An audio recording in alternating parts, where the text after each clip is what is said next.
शंकर के मंदिर में प्रतिदिन जाने वाले को और एक और चीज अपने स्मरण में रहे, अगर शिव के मंदिर नहीं जा सकते तो अपने घर में जो शिवलिंग है उस पर जल चढ़ाओ।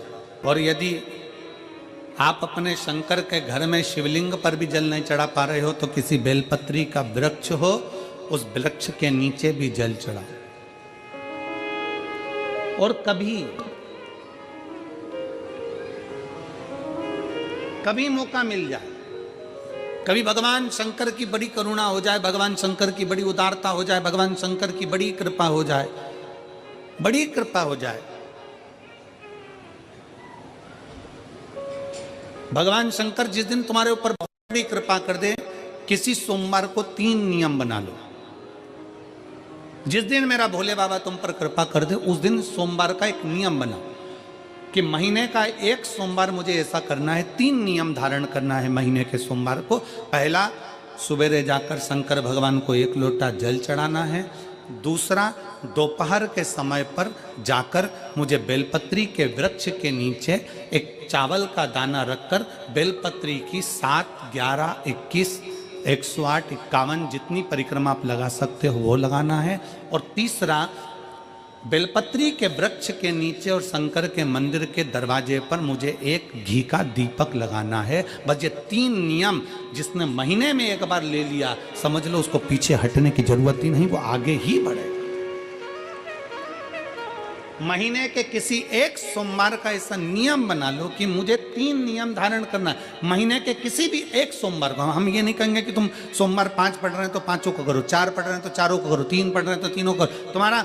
तुम तो महीने का एक सोमवार का नियम बना। और मेरी जीजियों से, मेरी बेटियों से जो विदेश में रह रही हैं, जो कहीं बाहर रह रही हैं, कहीं बड़े शहर में रह रही हैं, जो रोज मंदिर नहीं जा सकते, हर किसी महीने के एक सोमवार को भी ये नियम निर्धारण थे, तो उनसे कहेंगे कि 3 महीने में एक सोमवार का नियम बना लो। 3 महीने में नहीं बना सकते तो 6 महीने में एक सोमवार का नियम बना लो। और 6 महीने में नहीं बना सकते तो 1 साल में एक सोमवार का ऐसा नियम बना लो कि मैं साल का एक सोमवार ऐसा रहूंगी कि सुबह सोमवार के दिन मंदिर में जाकर जल चढ़ाऊंगी, दोपहर में जाकर बाबा को एक अक्षत का दाना रखकर, अक्षत का मतलब है कि बाबा मेरी दिनों दिन उन्नति करना। बेलपत्री के वृक्ष के नीचे जो अक्षत रखा जाता है वो उन्नति के लिए रखा जाता है। शंकर के शिवलिंग पर जो अक्षत रखा जाता है वो रोग मुक्ति के लिए रखा जाता है। अशोक सुंदरी पर जो अक्षत रखा जाता है वो संतान प्राप्ति के लिए रखा जाता है। षडानंद कार्तिकेय की ओर जो अक्षत रखा जाता है वह हमारे बच्चों की सुख समृद्धि के लिए रखा जाता है। विनायक की ओर,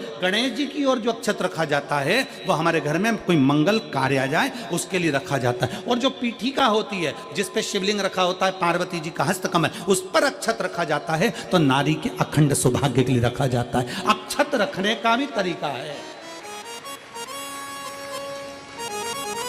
एक चावल का दाना कहाँ रखा जाता है, क्यों रखा जाता है, कैसे रखा। अब कई लोग कहते हैं गुरुजी ये शिव महापुराण में आप ये नियम बताते हो, तरीका बताते हो। हम तो उनसे कहेंगे डॉक्टर के पास जाओगे तो डॉक्टर भी गोली लिखकर ये नहीं कह देगा कि ये सारी गोली एक साथ खा जा। डॉक्टर भी कहेगा ये गोली सुबह खाना है, ये गोली शाम को खाना है, ये गोली दोपहर में खाना, ये गोली भूखे रहकर खाना। बोलो सही है कि गलत है? ये रात्रि को खाना खाने के बाद खा लेना, ये खाना खाने के पहले, ये नाश्ते के पहले। और सुनो, ये दवाई, ये वाली पीछे वाली जो दवाई लो ना इसको दूध से लेना, ये वाली जो दवाई लो ना इसको पानी से लेना। और सुनो, ये डब्बी है इसको पानी में मिलाकर फिर पीना। दवाई लेने का भी तरीका है, उसी तरह शिव महापुराण में एक एक अक्षत का भी तरीका है और एक एक बेलपत्री का भी तरीका। अब मान लो कई लोग कहते हैं गुरुजी आप ये तरीका बताते हो शिव पुराण के माध्यम से, कई लोगों के मन में संशय जागता है, तो अगर हम एक साथ चावल चढ़ा दे तो उसका क्या तरीका है? तो हमारा निवेदन है डॉक्टर जो दवाई ले एक ही बार में निपटा जाए, एक ही बार में खा ले। दवाई एक बार में पूरी खा गए असर नहीं करेगी, इसमें डॉक्टर का कोई दोष नहीं है। उसने तो बताया था ऐसे लेना, ऐसे लेना। और तुमने, मैं डॉक्टर साहब ने पूछा दवाई पूरी ली, शाम की दवाई भूल गई थी, सवेरे की दवाई भूल गई थी, ये दवाई भूल गई थी। डॉक्टर कहेगा हमने तो नियम बताया तब तुमने नहीं खाई, तो असर कहाँ से करेगी? तुम असर कब करती है? जब हम पूजन के तरीके को जान जाएं, जब हम अर्चना के तरीके को जाएं। आप साल भर का एक सोमवार निकाल लो, 6 महीने का एक सोमवार निकाल लो, 3 महीने का एक सोमवार निकाल लो, महीने का एक सोमवार निकाल लो, अपने से दिल में बन जाए तो एक सोमवार ऐसा निकालो जिसके 3 नियम धारण हो। पहला, उसी सोमवार जिसको कर रहे हो उस दिन सुबह जल चढ़ाना। दूसरे, दोपहर के समय पर जाकर बेलपत्री के वृक्ष के नीचे एक चावल का दाना रखना और परिक्रमा बेलपत्र की जितनी तुमसे बन जाए, जितनी तुम्हारे शरीर की कैपेसिटी हो, जितना तुम्हारा शरीर चलते बन जाए। हम तो ये भी नहीं कहते कि तुम भूखे रहकर भगवान का भजन करो, हम कभी नहीं कहते।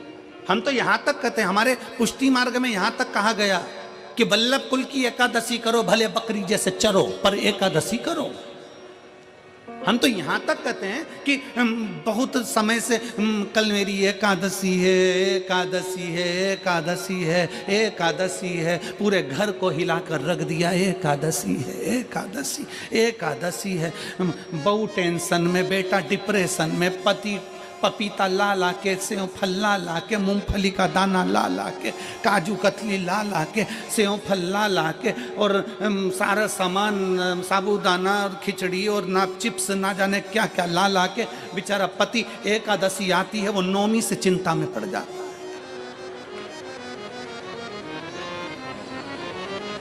हम तो ये भी नहीं कहते कि तुम व्रत बहुत भारी करो, तुम व्रत उपास भी बहुत बहुत टेंशन वाला करो, ना ना ना।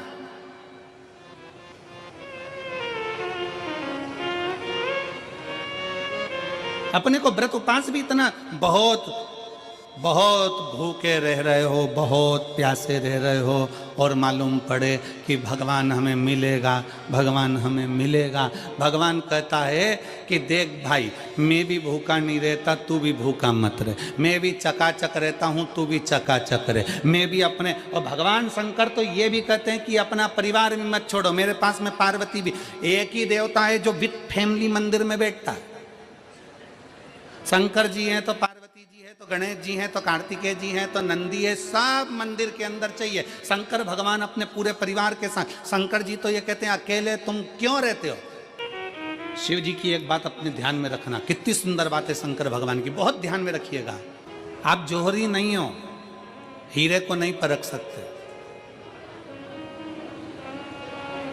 हम भी जौहरी नहीं है, हम हीरा को नहीं समझ सकते।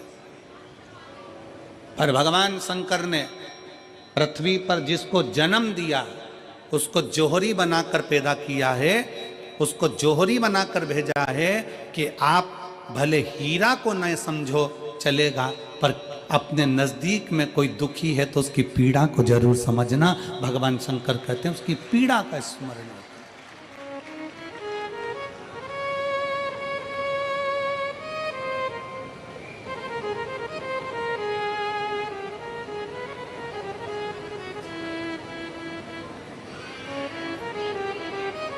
हीरा को समझो ना समझो, पर पीड़ा को जरूर समझिए, किसी के दर्द को जरूर समझिए, किसी के दुख को जरूर समझिए।